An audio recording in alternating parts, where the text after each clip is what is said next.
Pitágoras.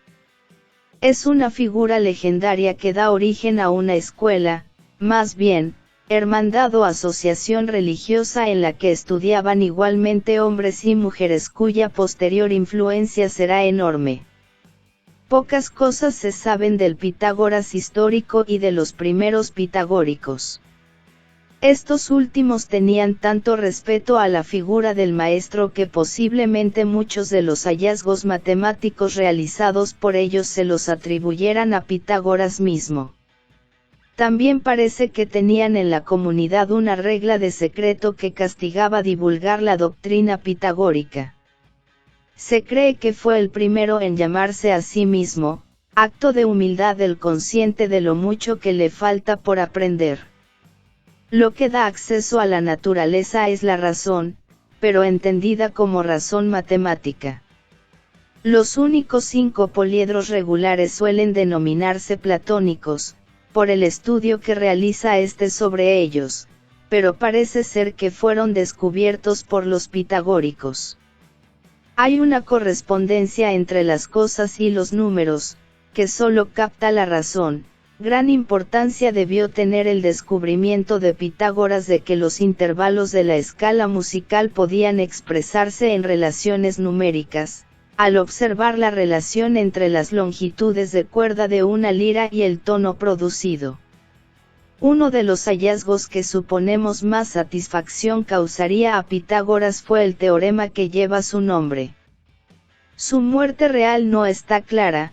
Unos dicen que murió ahogado durante una tormenta en el Mediterráneo, otros dicen que fue ejecutado por los propios pitagóricos.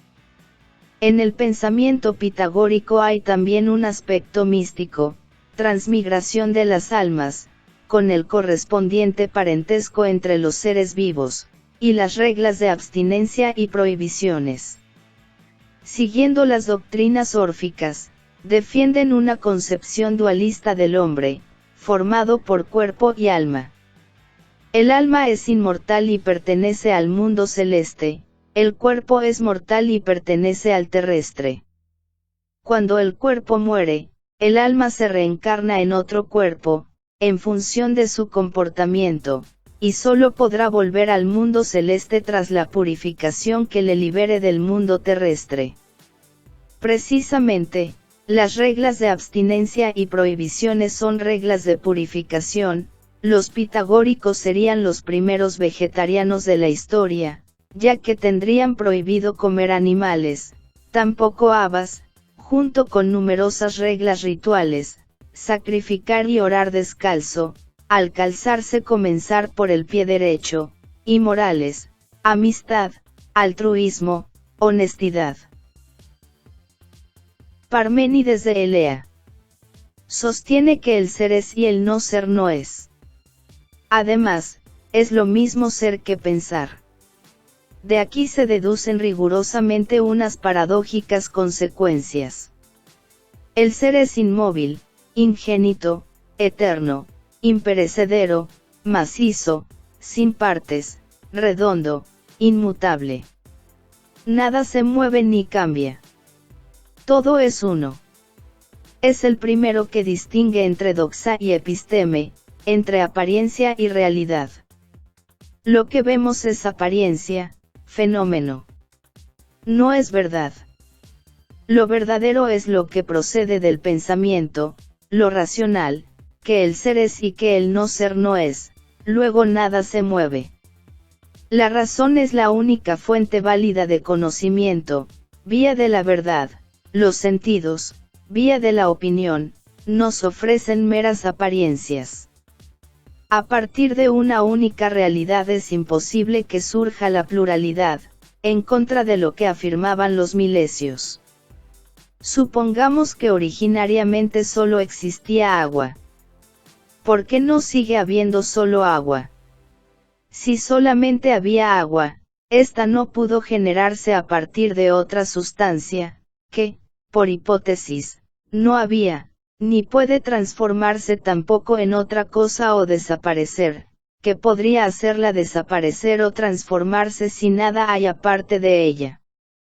Lo que no hay ni había desde siempre, no puede originarse, lo que hay desde siempre, no puede ser destruido. Lo que hay, lo que es, el ente, es engendrado, indestructible, inmutable, compacto, indivisible, esférico. Lo que hay, lo que existe ha de ser una única realidad. Consecuencias de estas dos afirmaciones: si, por una parte, de una única realidad no puede surgir la pluralidad y si, por otra parte, la razón nos obliga a aceptar la existencia de una única realidad, no queda más remedio que negar el movimiento y la pluralidad. Parménides elimina lo cambiante al afirmar lo permanente, elimina lo que las cosas parecen ser, múltiples y cambiantes, al afirmar lo que son, elimina la pluralidad al establecer la unidad, elimina el conocimiento sensible sacrificándolo por la razón. Esta visión de la realidad es una exigencia necesaria de la razón. El razonamiento recae sobre lo que existe, el ente.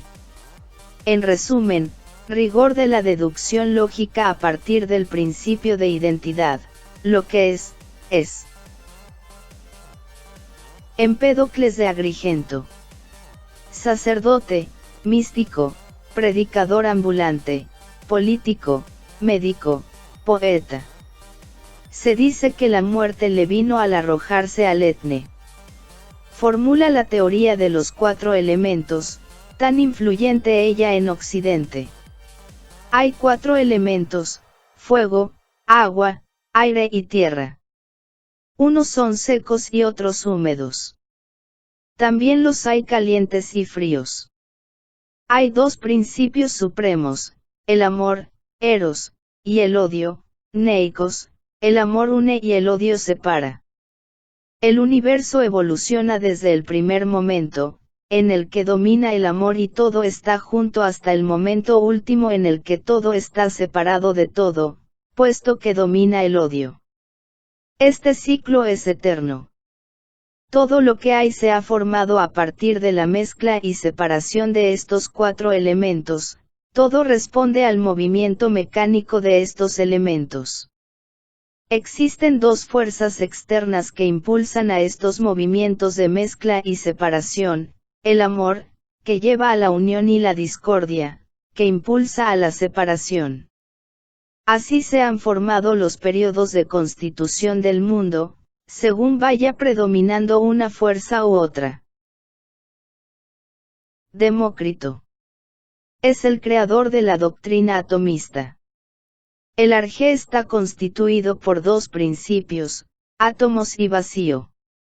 Los átomos son el ser y el vacío un cierto no ser, pero que es imprescindible para que se muevan por él los átomos. Los átomos son sólidos, impenetrables, sin partes, duros, inmutables y eternos, y se mueven en línea recta por el vacío. Los cuerpos constan de átomos. Los átomos no tienen sabor, ni olor ni color. Estas son cualidades subjetivas que resultan ser un engaño producido por los sentidos. La apariencia es diferente de la realidad. En realidad, solo existen átomos y vacío que forman infinitos universos. El número de átomos es infinito. Los átomos solo se diferencian en tamaño, forma y posición. Anaxágoras de Clasómenas. Acepta el razonamiento de Parménides de que ninguna realidad nueva puede originarse, luego, todo existe desde siempre. Partículas diminutas de todas las sustancias existen por siempre, homeomerías. Estas innumerables partículas se hallaban primero mezcladas en una masa compacta. Cómo empezó a moverse y las partículas a separarse y a unirse para dar lugar a los distintos seres. Recurre a una causa exterior, el nous, entendimiento o inteligencia, que imprimió a esa masa inerte un movimiento de remolino. Con Anaxágoras aparece, por primera vez, de un modo explícito, la idea de Dios como principio rector del universo, no como creador sino como arquitecto del mundo.